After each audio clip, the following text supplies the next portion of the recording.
भोलेनाथ की जय। आवाहनम आवाहयामि शांतं पद्मासनसं शशिधरमुकुटं पंचवक्त्रं त्रिनेत्रं शूलं वज्रं च खड्गं परशुभेदं दक्षभागे वहन्तं नागं पाशां च घण्टां डमरुकसहितां चाङ्कुशं वामभागे नानालङ्कारयुक्तं स्फटिकमणिनिभं पार्वतीशं नमामि। आवाहनम आवाहयामि आसनं समर्पयामि पाद्योपाद्यं समर्पयामि अस्यो अर्घ्यं समर्पयामि प्रार्थनापूर्वक नमस्कार करिष्यामि। भगवानની સ્તુતિ કરી લઈએ। नागेन्द्रहाराय त्रिलोचनाय भस्माङ्गरागाय महेश्वराय नित्याय शुद्धाय दिगंबराय तस्मै नकाराय नमः शिवाय मंदाकिनी सलिलचंदन चर्चिताय नंदीश्वराय प्रमथनाथ महेश्वराय मंदार पुष्प बहुपुष्प सुपूजिताय तस्मै मकाराय नमः शिवाय शिवाय गौरी वदनाभृजुण्ड सूर्याय दक्षाध्वरनाशकाय श्रीनीलकण्ठाय वृषध्वजाय तस्मै शिकाराय नमः शिवाय वसिष्ठकुम्भोद्भवगौतमाय मुनीन्द्रदेवार्चितशेखराय चन्द्रार्कवैश्वानरलोचनाय तस्मै वकाराय नमः शिवाय यक्षस्वरूपाय जटाधराय पीनाकहस्ताय सनातनाय दिव्याय देवाय दिगंबराय तस्मै यकाराय नमः शिवाय पंचाक्षरमिदं पुण्यं यः पठेत् शिवसन्निधौ शिवलोकम् अवाप्नोति शिवेन सह मोदते। त्रिदलं त्रिगुणाकारं त्रिनेत्रं चतुरायुधं त्रिजन्मपापसंहारम् एकबिल्वं शिवार्पणमस्तु। ओम ह्रीं नमः शिवाय। ओम मृत्युंजय महादेव त्राहि मां शरणागतं जन्म मृत्यु जरा व्याधि पीड़ितं कर्म बंधने। આજે શ્રાવણ મહિનાનો 12મો દિવસ શિવ મહાપુરાણ આપણે આગળ વધીએ। ભાગ 7 ના અગાઉનો ભાગ આપણે જોયો કે મેના અને હિમાલયના ત્યાં પાર્વતી માએ જન્મ લીધો। નારદ મુનિ એમની ભવિષ્યવાણી કરીને ગયા અને શિવજીના ડમરૂનો આપણે ડિંગત વ્યાપી નાદ કાને સાંભળ્યો। હવે આગળ વધીશું। ડમરૂના પ્રચંડ ઘોષ પાસે નારદજીને વીણાનાદ મુખ સમો બની રહ્યો। જેમ જેમ શિવની નિકટતા આવતી ગઈ તેમ તેમ પ્રચંડ આવાહન રૂપ ડમરૂ અભંગ બજી રહ્યું હતું। વંદના દેવેશ શિવની સમીપ તેમના ચરણમાં ઝૂકી નારદજી બોલ્યા, પણ અર્ધ મિચેલ વિયોગની વેદના જન્ય અર્ધ મિચેલ આંખો ગેબમાં નોંધી વ્યાઘ્રાંબ્ર યુક્ત ડમરૂને ત્રિશુલધારી સદાશિવનું ધ્યાન કશામાં ન હતું। એ તો આભ ધરતી હવા દિશાઓમાં દેવી ઉમાને જોતા હતા ને ડમરૂ નાદથી જાણે ઉમાને પોતાની નિકટ બોલાવી રહ્યા હતા। નારદજીએ જોયું કે શિવજીનું ધ્યાન કશામાં નથી।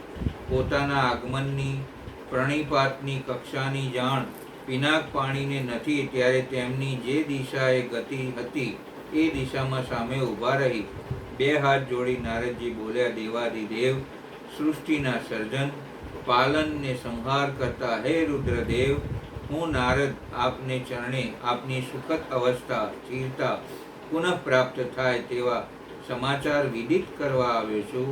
આપની આ પરિભ્રમણયુક્ત અવસ્થાથી ત્રિલોક કષ્ટ અનુભવી રહ્યું છે। નારદજીની તપોમૂર્તિ શિવ ભક્ત નારદના આ આર્ત બોલ કાને પડતા શિવજીએ પૂરા નેત્રો ઉગાડી થંભીને કહ્યું, કોણ? નારદજી? હા, આપનો સદાનો દાસ નારદ પ્રભુ। કનખલ તીર્થ ક્ષેત્રથી નીકળ્યા પછી ઠેઠથી મારી સાથે જ વહ્યા આવો છો।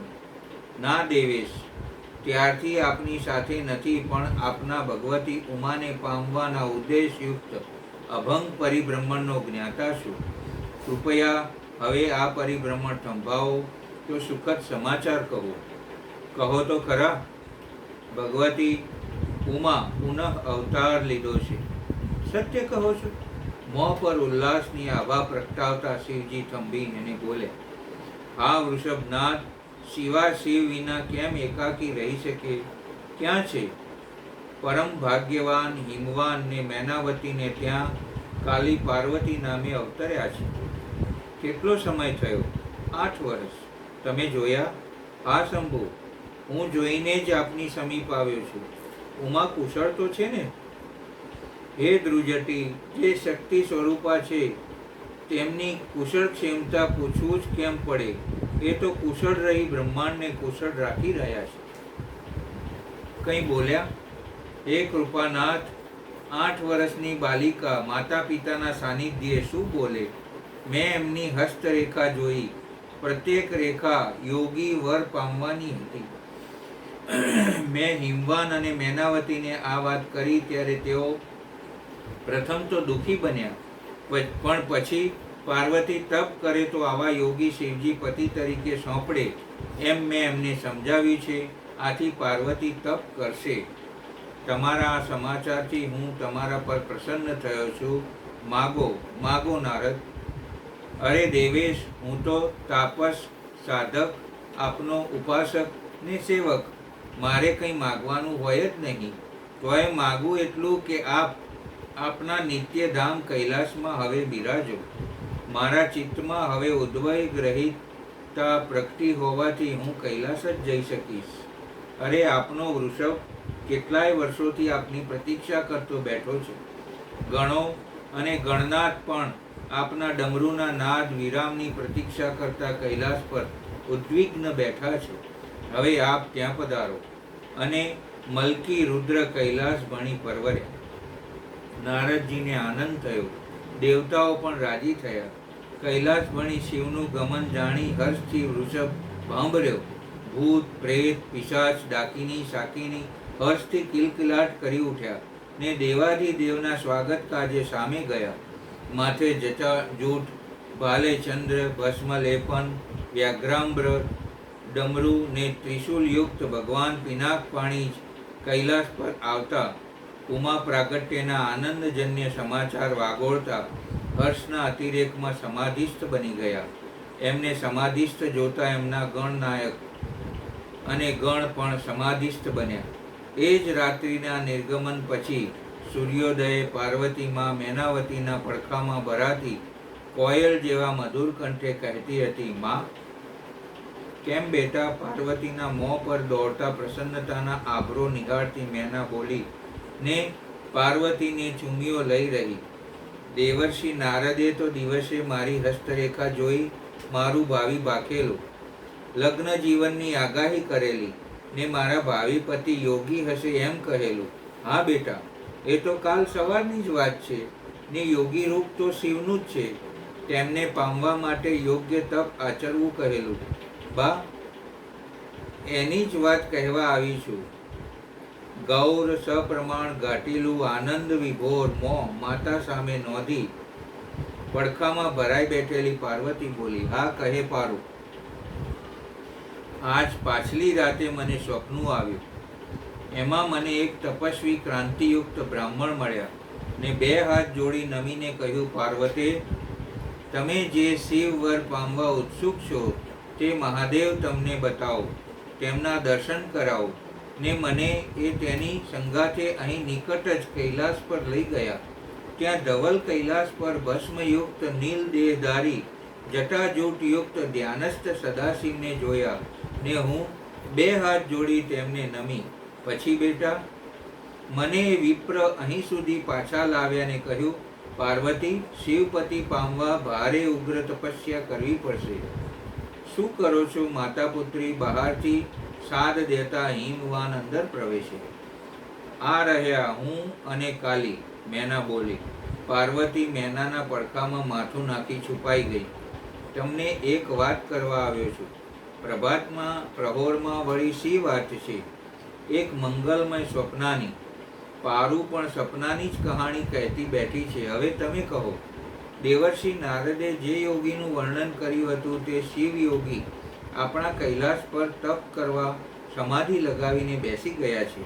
કાલીના પતિનું જે વર્ણન નારદજીએ કર્યું હતું તેવા જ યોગી ડોકમાં રુદ્રાક્ષની માળા, અંગે ભસ્મ લેપન, કપાળે ત્રિપુંડ, માથે જટા, ચંદ્ર, કમળપત્રમાં નયનદ્વય, હાથ પદ્માસન વચ્ચે એક એક પર રાખી બેઠા છે. ચારે બાજુ તેના જેવા અન્ય નાના યોગીઓ પણ બેઠા છે. ઋષભ આગે બેઠો વાગોળી રહ્યો હતો. પારુએ પણ હમણાં આ જ વાત કરી એટલે એને પણ એવું જ સ્વપ્ન આવ્યું છે. હા, મારા અને એના સ્વપ્નમાં ફેર છે. જુઓ, હું આગળ કહું. મને હતું કે આવા મારી પુત્રીના ભાવિ પતિ યોગી છે ને આ લક્ષણ શિવમાં જ છે, એટલે શિવ યોગી જો મારી કાલીના પતિ બને તો મારા ભાગ્ય કહેવાય.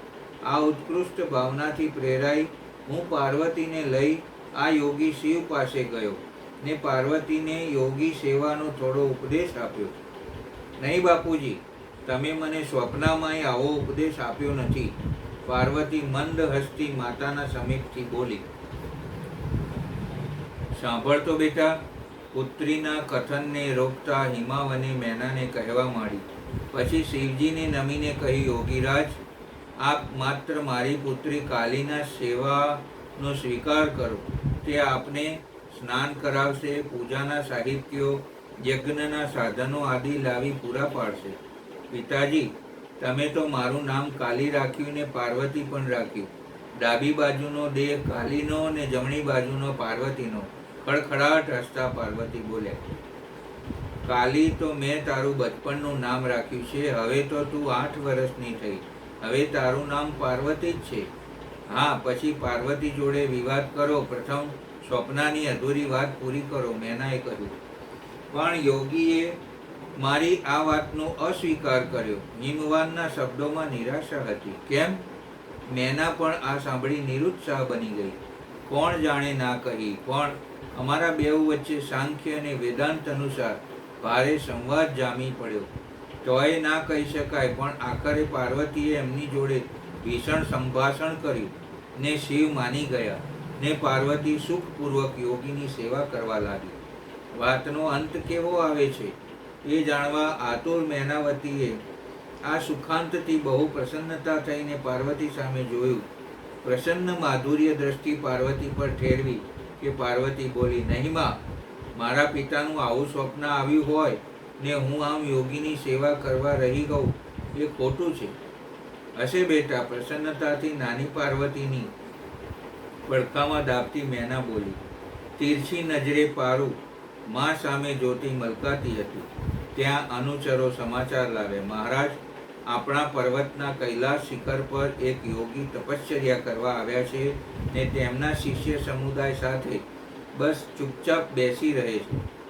જોયું? પત્ની મેના સામે જોતા હર્ષોલ્લોલ હિમાલય બોલ્યા, મારું સ્વપ્ન સાચું પડ્યું ને? હા, ને નારદજીની વાણી પણ સાચી પડી, મેના બોલી. ચાલો, હું એમના દર્શન કરીને આવ્યો. મધ્યાહન ભોજન સમયે આવી જઈશ. હિમવાન ઉઠ્યા અને જવા તૈયાર છે કે મેના બોલી સુખેથી, સાથે શું લઈ જાઓ છો? સાથે મેનાનો સાથે શબ્દ દોહરાવી હિમવાન બોલ્યા. સાથે? હા, તમે કેમ ભૂલી જાઓ છો કે યોગીને ગુરુ પાસે ખાલી હાથે ન જવાય. શું લઈ જાઉં? શું લઈ જવાય? આવા વિરાગીઓ અને જગત સેવાના વ્રતધારી અનુકંપાયમાન મહાપુરુષો પાસે કંઈ રત્નો, સુવર્ણ, રજત કે દ્રવ્ય થોડા જ લઈ જવાય.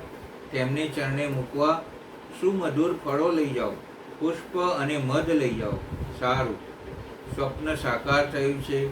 પુત્રીને નારદજીએ કહેલ પાત્ર સામે ચાલી પોતાના પર્વત ઉપર તપશ્ચર્યા કરવા આવ્યું છે. આવું જાણી હિમાલયને બહુ આનંદ થયો ને મેનાએ કહેલ ફળ, મધ, પુષ્પ લઈ ઉગતા સૂર્યને વંદના કરતો કૈલાસ શિખર પર આવ્યો. અહીં પગ મુકતા જ તેણે ચોમેર નિસ્તબ્ધતા અને શાંતિ જોયા. એવા જોયા કે નીરવ શાંતિ આત્માને ઊંચે ઉઠાવનારી હતી. કેવળ પવન લહેરીઓ લેતો હતો. સુગંધ વહેતા રંગબેરંગી પુષ્પના છોડો કોઈ ચિત્રકારના ચિત્રની પાશ્ચાત ભૂ જેવા સ્થિર ઊભા રમ્યતા અર્પતા હતા. નાના મોટા ગણોને ગણાધિપતિઓ ઉગાડા, કોઈ ગૌર, કોઈ શામળા દેહે, કોઈ જટાજૂટ, તો મુંડનવાળા મસ્તકે આંખો મીચી અવિનાશી સ્વરૂપના દર્શનમાં રત હતા. બધાની વચ્ચે એક ઊંચી શિલા પર નીલમણિ જેવા દેહ પર ભસ્મ લગાવી, માથે જટામાં ચંદ્ર, ડોકમાં સર્પો અને વ્યાઘ્રાંબરથી શોભતા કમળપત્રસા નયનો અર્ધમીચી રાખી પદ્માસનવાળી તેમાં ડાબા હાથની હથેળી પર જમણો હાથ મૂકી બેઠા હતા. બાજુમાં વૃષભ બેઠો હતો. હળવે પગલે હિમવાન ગયા અને વંદી ફળ ફૂલ મધ મૂક્યા. શિવજીની સામે જોયું. એ સમાધિ દશામાં હતા. તો પણ હિમવાનનું આગમન યોગ શક્તિથી જાણી નેત્રો ઉગાડ્યા ને કરુણતા વિના સ્વરે બોલ્યા, આવો હિમવાન, હું તમારે ત્યાં તપશ્ચર્યા કરતો બેઠો છું. મારા ધનભાગ્ય ગણાય કે જ્યાં હરનાથ ભગવાન ચંદ્રમૌલી ગણો સાથે વસી વળી તપ પણ આચરે છે. મારા દીન પર આપનો મોટો અનુગ્રહ થયો ગણું છું. હિમવાન, તમે દીન કેવા? તમે મહાત્મા છો, તપસ્યાના ધામ છો. મુનિઓ, દેવતાઓ, રાક્ષસો અને અન્ય મહાત્માઓને પણ સદાય આશ્રય દેવાવાળા છો. દ્વિજ આદિનો તમારા પર સદાય નિવાસ છે. તમે ગંગાથી અભિષિક્ત થઈ સદાને માટે પવિત્ર થઈ ગયા છો. બીજાઓ પર ઉપકાર કરવાવાળા તથા બધા પર્વતોના સામર્થ્યવાળા રાજા છો. હે ગિરિરાજ, હું ગંગાવતરણ ક્ષેત્રમાં તમારા આશ્રય રહી આત્મસંયમપૂર્વક ભારે પ્રસન્નતાની સાથે તપશ્ચર્યા કરીશ. હવે આ સારું, શૈલ રાજા, તમે આટલું કરો. જે સાધનથી અહીં તપશ્ચર્યા કોઈ પણ જાતના વિઘ્ન વિના ચાલુ રહે તેવો સમય પ્રયત્નપૂર્વક ઉપસ્થિત કરો. અને તે સારું, તમે તમારા ઘર પર પ્રબંધ સારું જાઓ. આપની આજ્ઞા હું માથે ચડાવી નિર્વિઘ્ને આપ તપ કરી શકો તેવા સમયે ઉપસ્થિત કરીશ. કારણ કે આજ દેવરાજ ઇન્દ્ર કરતાં પણ હું અધિક ભાગ્યવંત છું કે સેવકો સહિત આપ મારે ત્યાં પધાર્યા છો અને મને અનુગ્રહનો ભાગી બનાવ્યો છે. આજે મારા જેવા સૌભાગ્યશાળી અને પુણ્યવાન બીજો કોઈ નથી. પછી નમી પાછા પગે હિમવાન ઉપર આવ્યો. મેના પ્રતીક્ષા કરતી હતી. તેણે પતિને જમવા બેસાડી ભોજન પીરસી કહ્યું, જઈ આવ્યા? હા, જઈ આવ્યો. નારદજી કથિત એવા જ એ યોગી ભગવાન શિવ છે તે આપણે ત્યાં તપશ્ચર્યા કરવા સ્થિત થયા છે. પાર્વતી આવી સામે બેસી ગયા. તેમણે કંઈ આજ્ઞા આપી? હા, કહું છું. હું શાંતિથી તપ કરું તે સમયમાં કોઈ વિઘ્ન, કોઈ બાધા ઉપસ્થિત ન થાય તે તમે જોજો. તેમણે મને આ આજ્ઞા કરી છે. તે પ્રમાણે પ્રબંધ કરીશ જ. એ ઉપરાંત એક કાર્ય કરજો. શું? પાર્વતીને ત્યાં યોગીની સેવા સારું સાથે લઈ જઈ મૂકી આવજો. એથી એમની પ્રસન્નતામાં વધારો થશે. એમની તપશ્ચર્યામાં કદી ન આવનાર વિઘ્ન દૂર થશે ને શાંતિ જળવાશે. વળી પાર્વતી તેમની જરૂરિયાતો જેવી કે દહીં, જળ, ફળ, યજ્ઞ સારું, સમિત, ફૂલ, ભોજન માટે ફળો, આ બધું લાવી આપશે. સારું, લઈ જઈશ. કારણ કે આમે આપણે પાર્વતીને પરણાવી છે તો શિવજી સાથે જ. હવે તો એના જ એ પતિ છે. તેઓ એ વાતને સ્વીકાર્ય ગણે એ તો જોવાનું જ છે ને. પણ નારદજીએ નથી કહ્યું કે પાર્વતીના ભાગ્યમાં યોગી પતિ છે. એમ નથી કહ્યું, પણ શિવ યોગી જેવા છે. એટલે યોગી શિવને પામવા પાર્વતીએ તપશ્ચર્યા કરવી પડે તેમ છે. મારી સુકુમાર ફૂલ જેવી પાર્વતી જંગલમાં કઠોર તપ કેમ કરી શકે? એટલે અહીં સેવા દ્વારા શિવજીને પ્રસન્ન કરી લે. વાત યથાર્થ છે. આપ રાત અને દિવસ શિવજીના તપોસ્થાનમાં શાંતિ જળવાય તેવો આદેશ આપી પ્રબંધ કરો ને કાલે વહેલી પ્રભાતે પિતા પુત્રી ગમન કરો. જમી ઊભા થતાં હિમાવને કહ્યું, સારું. માતા અને પુત્રી જમવા બેઠા. દરમિયાન હિમવાનને અનુચરોને આજ્ઞા આપી દીધી કે કોઈએ પણ કૈલાસ શિખર પર જવું નહીં કે તેની આસપાસ કોલાહલ કરવો નહીં. શિવ કૃપાએ પાર્વતીની શિવયોગી પતિ મળે તે સારું. મેનાવતીએ તે દિવસે બ્રાહ્મણોને રત્નોના દાન કર્યા. મહાત્માઓને ભોજન કરી જમાડ્યા. તાપસો ને તાપસ બાળોને મૃગચર્મો, લોટા, કમંડળ ને તુંબી પાત્રો આપ્યા. ગાયોને દાન કર્યા. આજારો હતા ને જેટલા મળ્યા તે તમામને માવજત ઉઠાવી. રાતભર શિવ સ્તવન ગાયું. હિમવાનને શિવ પાસે કૈલાસ પર જવાનો પ્રભાતકાલીન સમય થયો કે પાર્વતી મેઘ સો કાળો ડિબાંગ કેશ કલાપ ગૂંથ્યો.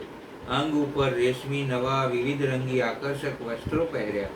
કલાત્મક રત્નો, હીરા, નીલમ, માણેકયુક્ત સોનાના અલંકારો ધારણ કર્યા ને પગમાં ઝાંઝર પહેરી લીધા. ચાલો પિતાજી, કોયલ જેવા મીઠા કંઠે ભગવતી પાર્વતીએ પિતાને કહ્યું, આવજે બેટા ને શિવજીને પ્રસન્ન કરજે. રૂપ નીતરતી પાર્વતીના બે ગાલે ચૂમીઓ ભરતી મેના બોલી, રૂમઝૂમ રૂમઝૂમ રૂમઝૂમ રૂમઝૂમ. પાયલનો મીઠો ઝંકાર કરતી નાની પાર્વતી પિતાની પાછળ પાછળ ચાલી. એના રૂમઝુમાટની હિમાલયની ઝાડીઓમાં મીઠા પ્રચંડો ઉઠતા હતા. બેટા, શિવજી તો એવા છે કે સદાય સમાધિસ્થ જ રહે છે, કદી નેત્રોય ઉગાડતા નથી. મર્મમાં મીઠું હસતી પાર્વતી પિતાને જવાબ આપતી હતી. એ જાગૃત અવસ્થામાં નહીં હોય તો શું થશે? એ મને જ કહેતા હતા કે હિમવાન, મારે અહીં અવિનાશી સ્વરૂપના ચિંતન સારું તપ આચરવું છે, માટે અહીં શાંતિ મળે તેમ કરજો. પિતાજી, જેને તપમાં લીન બનવું છે એને પ્રકૃતિજન્ય કે માનવજન્ય કોલાહલ તે કદી વિક્ષેપ પાડી શકે ખરો? સમાધિ કંઈ એવી પાંગળી નથી હોતી. એ તો બ્રહ્માંડ હલબલી ઉઠે તોય ડગમગે નહીં, એને સમાધિ કહેવાય. ત્યારે શિવજી આપણા આગમને જાગશે ખરા? કોણ જાણે પિતાજી યોગી છે, થાય તે કરું. પાર્વતી વ્યંગ ભર્યું એવું બોલતી હતી કે હિમવાનના સમજમાં કંઈ આવતું જ ન હતું. જો ઓ સામે કૈલાસ, આ ધોળા બરફ આચ્છાદિત મોગરાના પુષ્પ સરકો. જો શિવજી સમેત સૌ કેવા ચિત્રવત સમાધિમાં બેઠા છે. આજુબાજુના વૃક્ષો, ફૂલઝાડો ને વેલાઓ વળી જાણે શિવની વંદના કરી રહ્યા છે. પાર્વતીએ ઊંચે જોયું, પદ્માસન સ્થિત શિવજીને જોયા ને મનોમન વંદના કરી. એણે આગળ કદમ ઉઠાવ્યા. પિતા પુત્રી અલ્પ સમયમાં જ સમાધિસ્થ શિવ પાસે આવ્યા. પાર્વતીના પગના નુપુરનો ચારુતાપૂર્ણ સંગીતમય નાદ ત્યાં મીઠું ગુંજી રહ્યો કે જાણે યુગ યુગની જૂની પીછાન હોય તેમ. વૃષભે પાર્વતીની સામે જોઈને હર્ષ ભર્યું ભાંભર્યો. હિમવાને જોયું કે નાની પાર્વતીએ ભાંભરતાને અહીં બેઠા થવા પ્રયત્ન કરતા વૃષભ ભણી આશીર્વાદાત્મક હાથ ઊંચો કર્યો છે. બેટા, શિવજી તો ધ્યાનસ્થ છે, શું કરશું? તાજા સમાધિસ્થ થયા હશે તો જાગશે. હજારો કોયલો બની હોય એવા મીઠા અવાજે પાર્વતી બોલ્યા ને પાયલનો મધુર ધ્વનિ કરતા ધ્યાનસ્થ સદાશિવના દેહ સામે પરકંપા દીધી. એનો રસાળ માધુર્ય વળુંભ્યો. નિનાદ કૈલાસ પર ફરી વળ્યો. જાણે અલૌકિક સંગીત નિષ્પન્ન થયું ને અવનીને ચારુતાથી મળી ગયું. તુર્ત તાજા ખીલેલા કમળ સરખા શિવજીના નેત્રો ખુલી ગયા ને જ્યાંથી આ ધ્વનિ થયો તે પાર્વતી ભણી સ્થિર થયા. પાર્વતીએ બે હાથ જોડ્યા. વૃષભ ગાંગર્યો. સુગંધી પવન લહેરાયો. દેવેશ્વર જાગ્યા. મહતીની કૃપા થઈ. હિમવાન મસ્તક નમાવીને બોલ્યો, આ કોણ છે હિમવાન? પાર્વતી ભણી અભંગ મીટ માડી રાખી ભગવાન ચંદ્રમૌલી બોલ્યા, મારી પુત્રી પાર્વતી. તમારી પુત્રી? પુત્રી શબ્દ દોહરાવી શિવ બોલ્યા, ભોળાનાથ, હું હિમવાન પુત્રી પાર્વતી. મને ઓળખી લ્યો. શબ્દ પર ભાર મૂકી મીઠા અવાજે પાર્વતી બોલ્યા. સદાશિવ પાર્વતીની આ રૂપ નીતરતી કાયા, સુડોળ મુખ, લાલ પરવાળા સા હોઠ, પીઠ પર મેઘ સમો લહેરાતો કેશકલાપ, અંગ પર દિવ્ય વસ્ત્રાભૂષણો, વારંવાર પગમાં બજી ઉઠતા નુપુર, ઊભા રહેવાનો કલાત્મક દેહ વળાંક, બધું જોઈ રહ્યા. તમે શિવા? અજ્ઞાનપણે શિવ બોલે જતા હતા. ના કાલી પાર્વતીએ શિવા શબ્દનો છેદ ઉડાડી દીધો ને નમણી કાયાવાળા પાર્વતી સ્થિર ઊભા રહ્યા. શિવની ડોકમાં પડેલા સર્પો પાર્વતી જોડે જાણે જુગ જુગની પીછાન હોય તેમ લાંબા થઈ ફણા ઊંચી કરી હર્ષાવેશમાં ડોલાવતા હતા. વૃષભ તો શિવ સમાધિ છૂટતા જ સાવ ઊભો થઈ ગયો હતો. વેદાંત વર્યે શિવજીએ ફરી સમાધિસ્થ થવા પ્રયત્ન કર્યો ને આંખ બંધ કરવા જતા હતા ત્યાં જ વળી પાર્વતીના પગના નુપુરનો દિલચસ્પ ઝંકાર પ્રગટ્યો ને અર્ધમીચી આંખે સંપૂર્ણ ખુલી ગઈ. કદાચ સદાશિવ વળી પાછા સમાધિસ્થ બની જાય ને પુત્રી પાર્વતીને સેવામાં મૂકી જવાની વિજ્ઞપ્તિ કરી શકાય એ ખ્યાલે હિમવંત ફરી નમ્યા ને બોલે, મહારાજ, લાગે છે કે આપ પુનઃ સમાધિસ્થ થવા ચાહો છો. ચાહતો નથી હિમવાન, તોય યુગો જૂની સમાધિની ટેવ આમ કરાવે છે. મેં ભગવાન ચંદ્રમૌલીની આજ્ઞા પ્રમાણે આપની તપશ્ચર્યામાં કોઈ વિઘ્ન ઊભું ન થાય તેવો પ્રબંધ કરી લીધો છે. હિમવાને બે હાથ જોડી કહ્યું, હવે આપ સુખેથી તપ કરી શકશો. શિવજીની સહેજ નિકટ આવતા મીઠા કંઠે પાર્વતી બોલ્યા,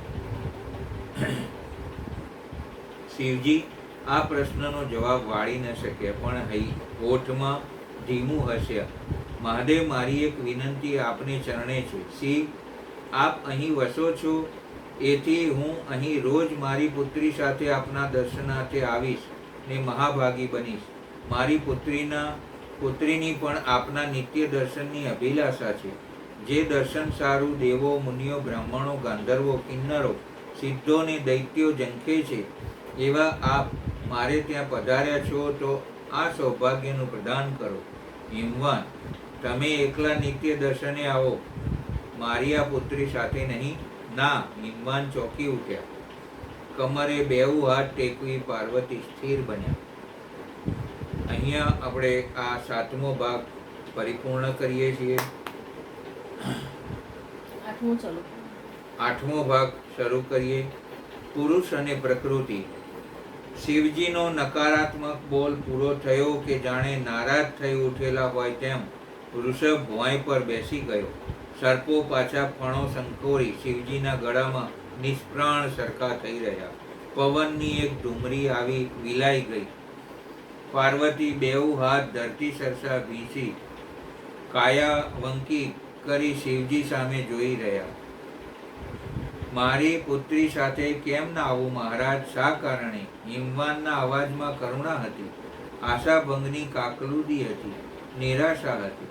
એ જ કારણ કે તમારા પુત્રી રૂપવંતા છે, શોભિતા છે.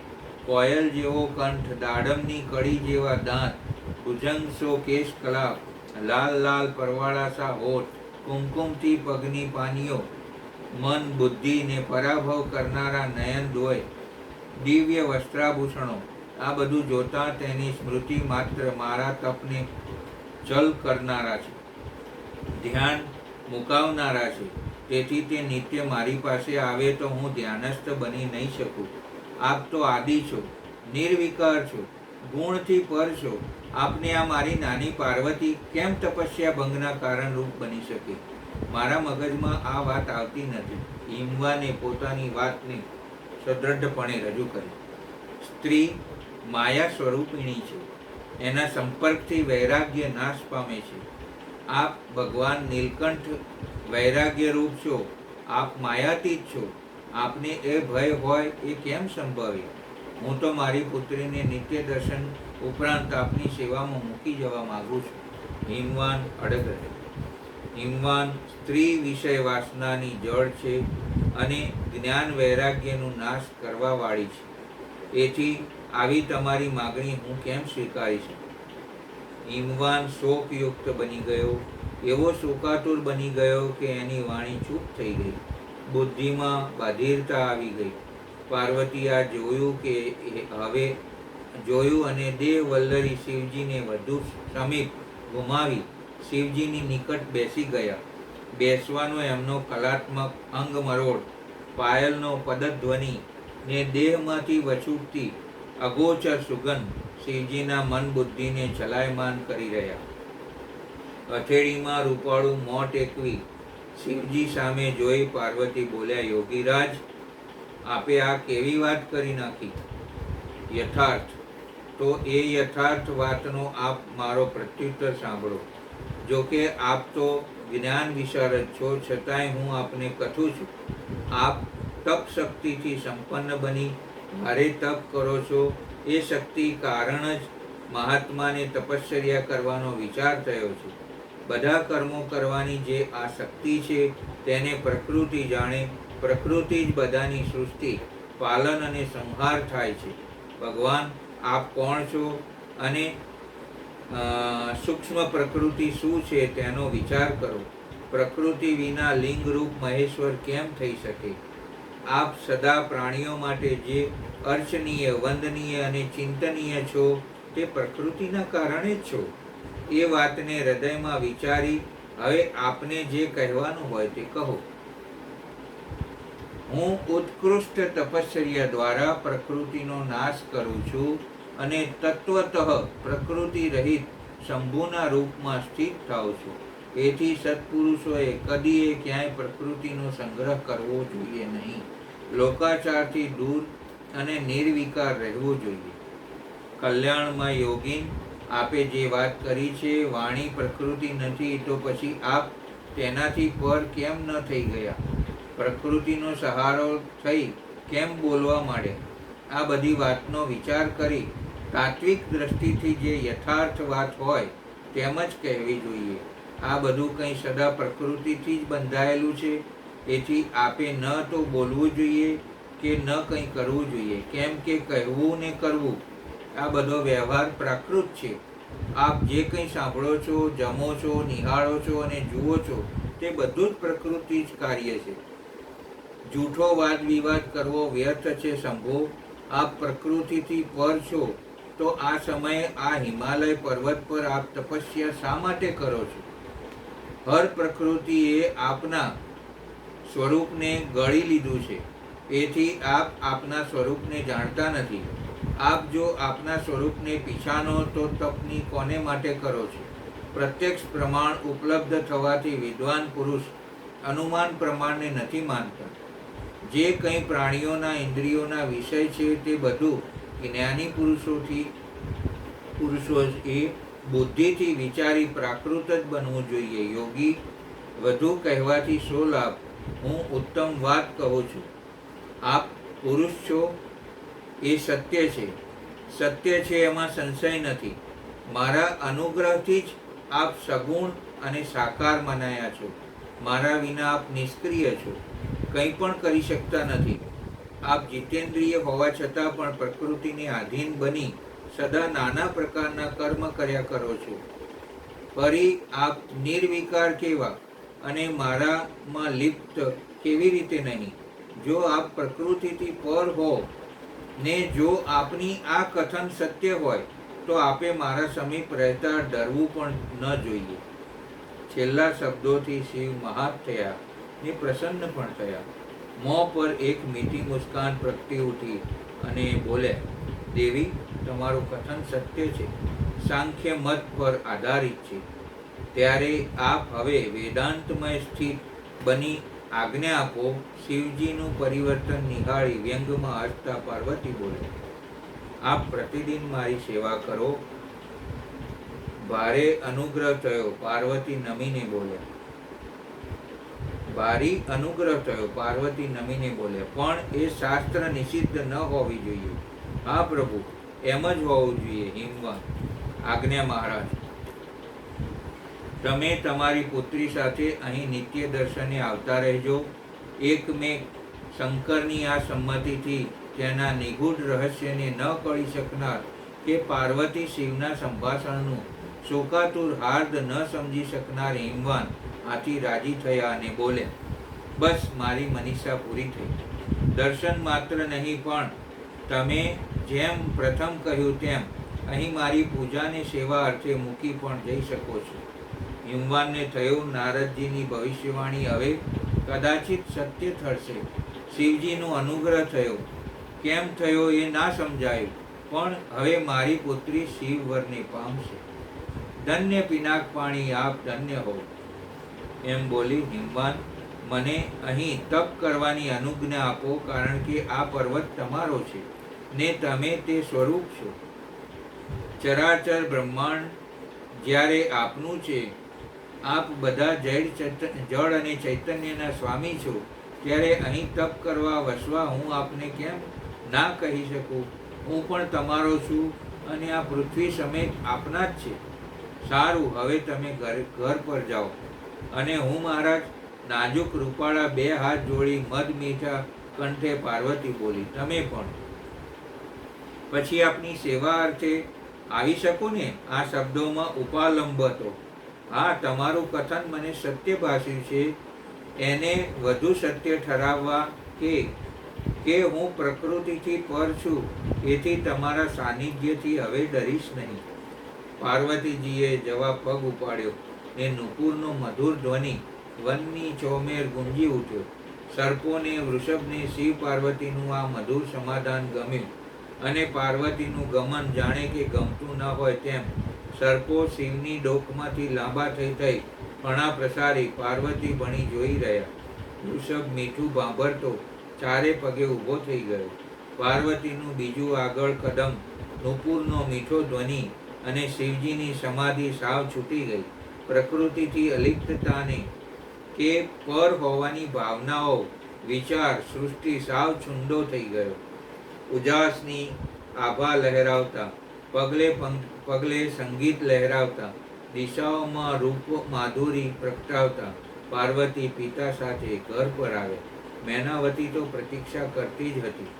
કાં જઈ આવ્યા? પતિનો શ્વાસ પણ વળવા દીધા વિના પુત્રીના સુખ માટે આતુર મેના બોલ્યા. હા, જઈ આવ્યો. શિવજી સમાધિસ્થ હતા, પણ જાગૃત થયા ખરા. પછી પાર્વતીની સેવા કરવા સારું રાખવા ઉત્સુક થયા ખરા? આ પ્રથમ તો ના કહી. કેમ? મને કે સ્ત્રી સંસર્ગે અમારો વૈરાગ્ય અને તપ બળ નષ્ટ થઈ જાય છે. હાય હાય, તમે સાંભળો તો ખરા. પછી હું તો મૂક, જળ ને બધિર જેવો બની ગયો. ત્યાં પાર્વતી હૃદયતાપૂર્વક શિવ સાથે વાતે વળગ્યા. પછી હું એ વાર્તાલાપ, એ સંભાષણનું મૂળતાવશ ચિંતા ભર્યા હૈયે કંઈ હાર્દ સમજી ન શક્યો. પણ શિવજી પછીથી પાર્વતીની નિત્ય દર્શન માટે અને છેવટે સેવા અર્થે રહેવા દેવા એ સંમત થયા. મારી પુત્રી પાર્વતીના ભાગ પડ્યા. હવે એ શિવપતિને પામશે. આટલું જ બસ ન હતું. મેના શિવજીએ તો કૈલાસમાં તપ કરવા વસવા સારું મારી અનુજ્ઞાએ માગી. લો, સકલ બ્રહ્માંડના દેવો, દૈત્યો ને માનવોના સ્વામી ચંદ્રમૌલી તપ કરવા વસવા આપણી અનુજ્ઞા માગી. હું જરા સ્વસ્થ થાઉં. જાઓ, હું પણ જરા પાર્વતી જોડે વાતો કરી લઉં. હવે શી વાત કરવી છે માં? મારા પિતાએ બધું કહી તો દીધું. માતાના પડખામાં ભરાતી પાર્વતી બોલી. પ્રથમ સેવાર્થે રાખવા ના પાડનાર વૈરાગ્યવાન શિવજી ફરી પાછા તને સેવામાં રાખવા સંમત કેવી રીતે થયા? માં, કોઈ પુરુષ વૈરાગ્યવાન છે ખરો કે શિવજી હોય? એ તો બધી ડંફાસ છે. પ્રકૃતિ અને પુરુષ યુગ યુગથી અભિન્ન છે. બા, આ શાશ્વત સત્ય તું કેમ વિસરી ગઈ? ને તપ શાનું? શા સારું? શિવજી તેના ગણોના કથન પ્રમાણે તો તેઓ સૌએ આ રૂપાળી સૃષ્ટિ સામે, આ નીલું આબ, આ લીલી વનરાઈ, આ સુગંધિત રંગના પુષ્પો, આ પંખીઓના મીઠા ટવકાર, આ બધા સામે આંખો મીચી નાશવાન સૃષ્ટિ સામે અવિનાશી તત્વને ઢૂંઢવા બેઠા છે.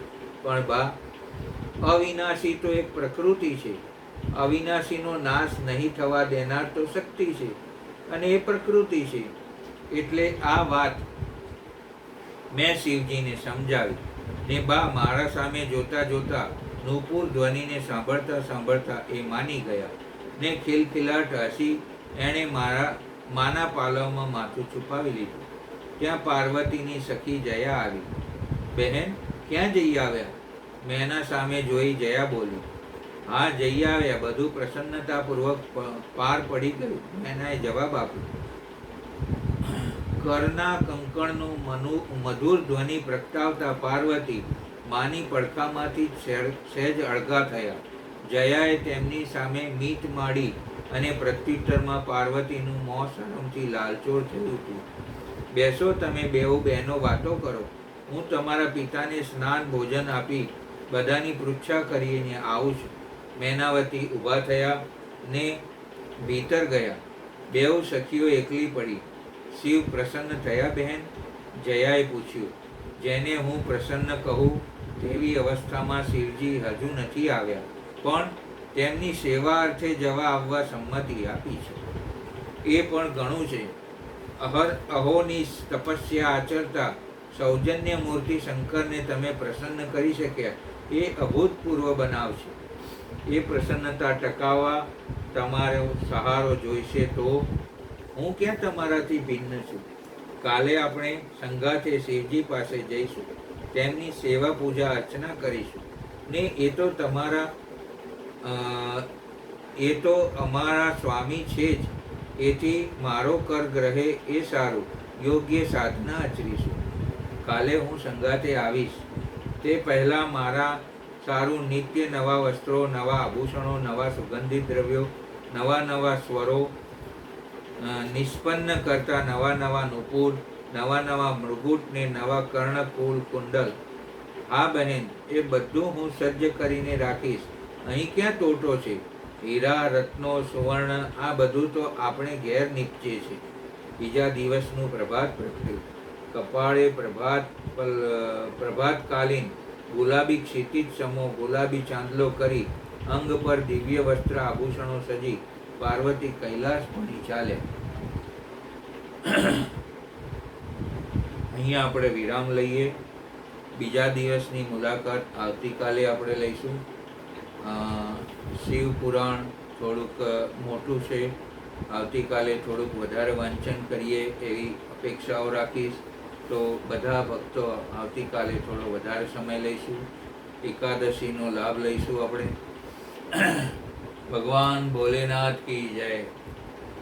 નમઃ શિવાય. ઓમ નમઃ શિવાય. હર હર ભોલે નમઃ શિવાય. જટાધરાય શિવ જટાધરાય. હર હર ભોલે નમઃ શિવાય.